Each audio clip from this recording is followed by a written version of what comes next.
Oke, baiklah. Bagaimana kalau sekarang kita mendiskusikan bagaimana cara pintar korupsi? Sebuah peluang emas yang tidak akan terjadi lagi dalam masa yang akan datang, yaitu kalau Anda yang menjadi pejabat saat ini atau yang punya kesempatan dalam sisa periode ini mendapatkan jabatan, sebaiknya Anda korupsi dengan semaksimum mungkin dalam periode sisa saat ini, yaitu dalam 3 tahun ke depan ini. Sungguh, Anda harus memanfaatkan dengan baik momen ini untuk korupsi. Mumpung korupsi saat ini dibiarkan, manipulasi jabatan untuk kepentingan diri sendiri dan kelompok sendiri dibiarkan, tidak dihukum. Melanggar sumpah jabatan, kita tidak ditindak. Bahkan terang-terangan makan hak rakyat, tidak dipecat dari jabatan, apalagi dihukum. Jadi manfaatkanlah jabatan Anda semaksimum mungkin. Informasi berikut ini kita bermaksud mengajarkan kepada semua pejabat yang saat ini menjabat, mumpung New Mind belum berkuasa yang akan menghukum mati semua koruptor, Anda sebaiknya korupsi. Jadi manfaatkan waktu tersisa ini untuk menyedot harta negara, dan Anda akan dilindungi dengan para buzzer serta kepopuleran pejabat tertinggi yang dengan cantik punya pasukan media yang hanya memberitakan bagusnya saja dari karya-karya pakai hutang yang hutangnya tidak diungkap, hanya bentuknya yang diekspos, hanya yang sukses seperti jalan tol, bandara, sirkuit atau apapun, semua yang sukses saja yang diekspos. Kita akan mengajarkan bagaimana korupsi itu dilakukan. Oke? Pertama, mainkan anggaran daerah,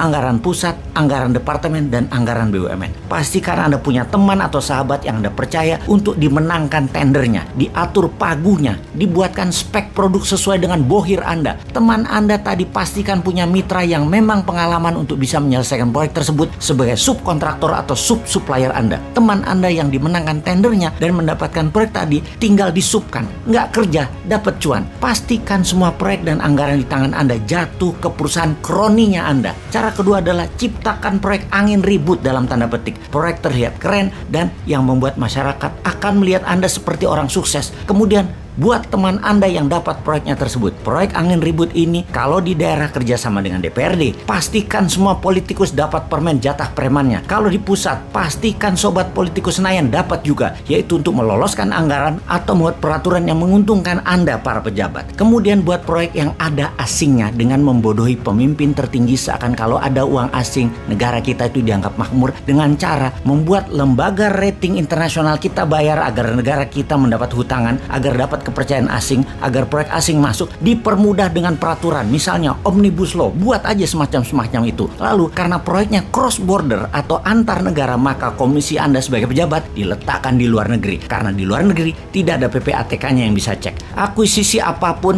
libatkan pendana asing. Tujuannya agar bisa bagi cuan di luar negeri. Import itu sumber korupsi karena dananya ada di luar. Jadi kita harus perbanyak import. Setelah memainkan anggaran, maka kita akan membuat peraturan yang menguntungkan kita dengan membuat kebijakan yang menguntungkan bisnis kita. Saat ini Anda sebagai pejabat boleh berbisnis, walau sebagai menteri atau pejabat-pejabat lainnya yang dalam sumpah jabatan Anda tidak boleh memperkaya diri sendiri dan memperkaya orang lain. Tapi tenang, selama Anda mendukung pemimpin populer, Anda aman. Kemudian manfaatkan anggaran pemerintah daerah atau departemen atau apapun untuk membuat Anda terkenal, seperti main di sosial media, di media mainstream. Semua acara-acara Anda harus ada dan harus dimediakan. Pokoknya Anda fokus terus memanfaatkan dana gubernuran, dana bupati, dana menteri untuk membuat Anda terlihat bekerja, terlihat bijak, terlihat berhasil. Penting ini dilakukan karena modal untuk terus menjabat adalah Anda terkenal. Apalagi Anda mau mencalonkan diri untuk menjabat lagi. Walaupun sebenarnya itu korupsi, tapi tenang, Anda banyak yang suka pakai fasilitas jabatan, nggak apa-apa. Mobil dinas, uang dinas, pesawat kepresidenan, apapun, semua pakai aja yang namanya kedinasan. Jadi pelajaran korupsi kita simpulkan kali ini, yaitu 1. Bikin proyek angin ribut. 2. Anggaran pastikan jatuh ke rekanan dan teman kita.